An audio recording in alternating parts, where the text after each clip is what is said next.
All right, here we go. It's a little demo of the Flyin Miata cam seal installer. It's part of their comprehensive kit for your product pimping because this tool is amazing.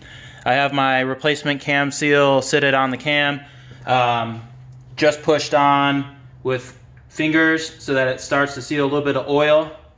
You go ahead and you push this on. You'll see this bevel sits right on the cam. You take the 14 millimeter from your cam gear, thread it on,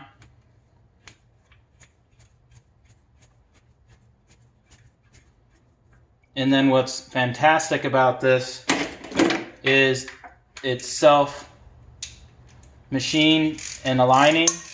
So it's precision machine rather, and it aligns everything. It pushes the seal in uniformly, and it's so precisely machined you just go until it stops. That's it. There's no over tightening, there's no under tightening. It simply stops.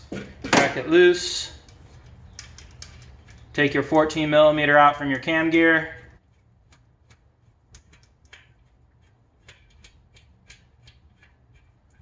And you have a perfectly installed seal on your cam.